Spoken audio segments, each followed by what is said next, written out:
Good morning. Oftentimes I stand here and I am absolutely overwhelmed with the sense of pride by our employees, the nearly 4,000 men and women of the Hillsborough County Sheriff's Office, and all the great work that they do to make sure that our community isn't being victimized, how they change lives, how they save lives. The great work, to highlight the great work of our investigators.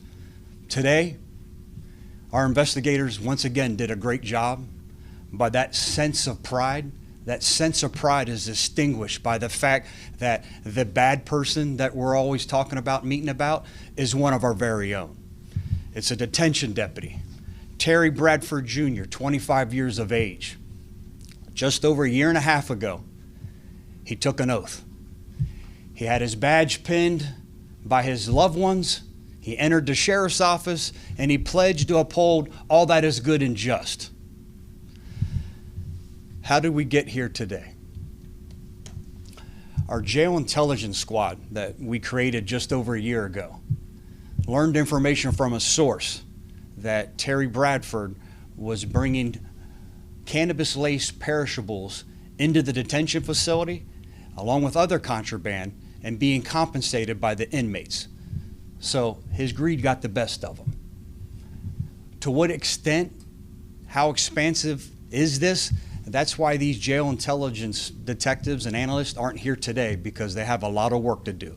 This is in the preliminary stages, but I commend them for their fast-acting efforts. We learned this information on Monday, and last night, this detention deputy was placed under arrest. He was placed under arrest for introduction of contraband into the detention facility and possession of a controlled substance. Last night was the first night this week that he reports to work.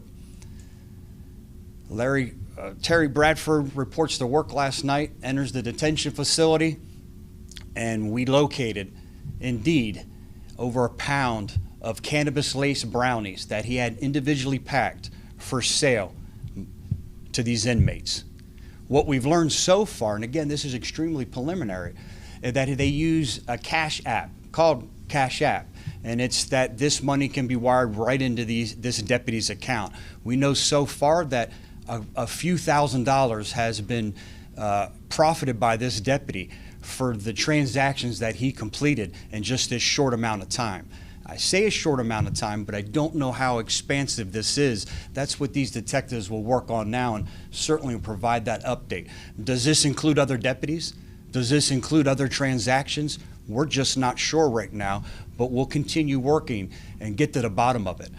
I can assure you that we have a zero tolerance for any type of contraband, especially illicit drugs that get introduced into our detention facilities. And some people may ask why. Think about the dangers that this creates. It turns into gambling. It turns into violence. And that violence, where's it going to start? It's going to start by one of our deputy sheriffs getting hurt trying to enforce these policies that's being created. What other contrabands being introduced into the detention facility? We know historically any detention facility on the local, state, or federal level that most contraband is introduced by an employee. So we're aware of this. That's why our screening measures that we have are probably exceed most of those that in any jurisdiction. But we have to allow our employees who work 12-hour shifts, we have to allow them to bring food in the detention facility. You know, they're inside, they don't have the freedom to leave to go get something to eat. So we have to allow them. Some have dietary restrictions, some have medications, some just want their own comfort food to come in and they don't want to eat food that's provided by the Department of Detention Services. I understand that. What we've done to mitigate this is our new food contract service is now cooking and providing very, I think, phenomenally healthy food options, a warm meal for our employees, free of charge. So I'm hoping that this will reduce the amount of food that's being introduced into detention facilities. That's difficult to screen. Now, what type of screening mechanisms do we have in place? Our employees are forced. And remember when I talk about our employees, it's not just our sworn detention deputies. We have a lot of outside contracted employees.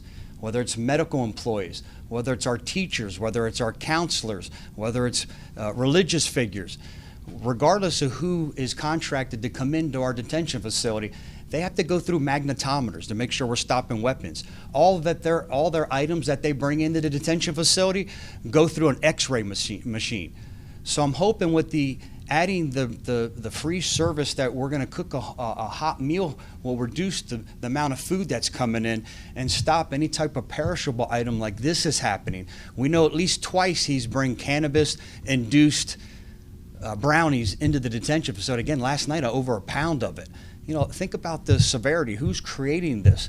Imagine the dangers that this poses to the inmates in our custody. So extremely dangerous. I think this goes without saying, but I'll say it for my own edification.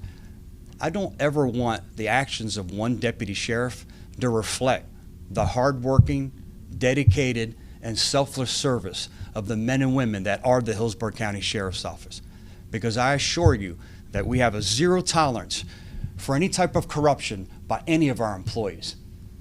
And I've met with the command staff before coming in here this morning, and we all discussed if we have to go work the detention facilities ourselves to get to the bottom of it, because we have to weed out, terminate, and fire anyone that's bringing any type of contraband, that's violating the public trust, this community trust, and the trust of this agency, that's exactly what we'll do.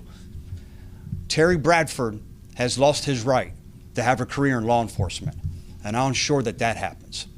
I talked to our state attorney today, and we will make sure that he feels the full weight of the criminal justice system. What type of questions can I take?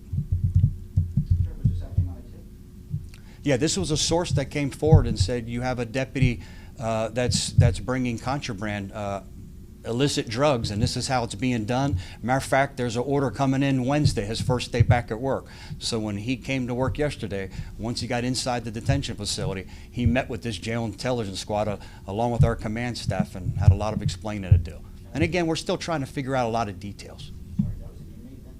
I'm sorry? An inmate? Somebody who was there? That I can't say. Only the fact that we don't know how expansive this is. I feel comfortable just saying a source.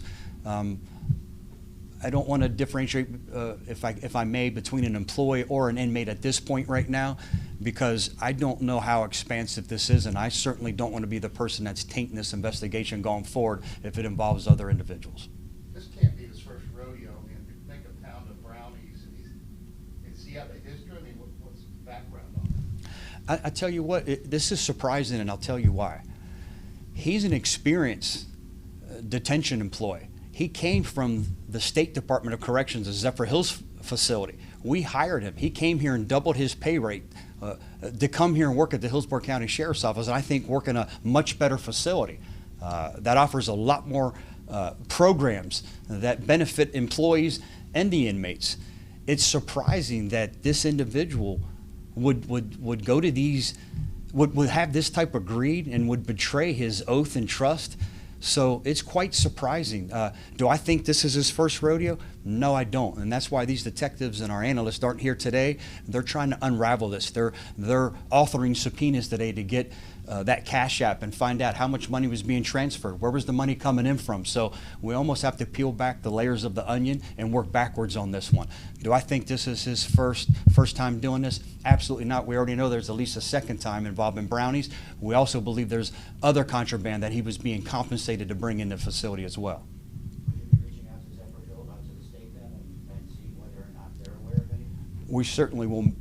They weren't aware during his application process. There was nothing there. We certainly will make sure that they're aware of his arrest and his termination now, to make sure if they had something pending or something that might lead back to this deputy, they may have their own investigation to conduct.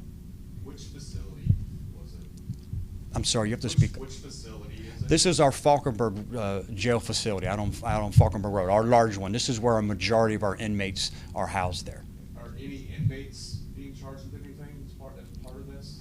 Not right now, but there's a likelihood that there's some inmates that will receive additional charges too, 100%. Again, we don't know what inmates are involved, to what extent, and what money has been transferred. That will be coming out in the coming weeks. I think I can say in full confidence there'll be some additional charges coming. I just don't know in who yet. Is it sheriff's office employees? Is it inmates? How expansive of a scheme was this? With edibles being more potent out there with all the pot shops on all the blocks and corners, I mean, are you guys seeing a big case of the candy-looking edibles coming in? Or? This is our first case that has been brought to our attention.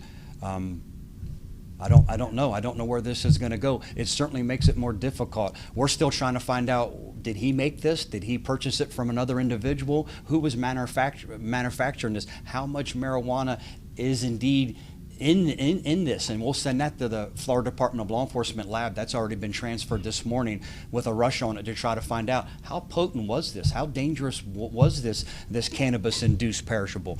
We don't know. It certainly makes it easier to get in a detention facility. Is the deputy bringing some brownies for the share with fellow inmates? Is that edible, that gummy edible that a lot of us have seen become much more prevalent? Is it a candy that one of our deputies is going to ingest, or is it something that our deputies are selling to other inmates? That's what we're going to have to get to the bottom of here.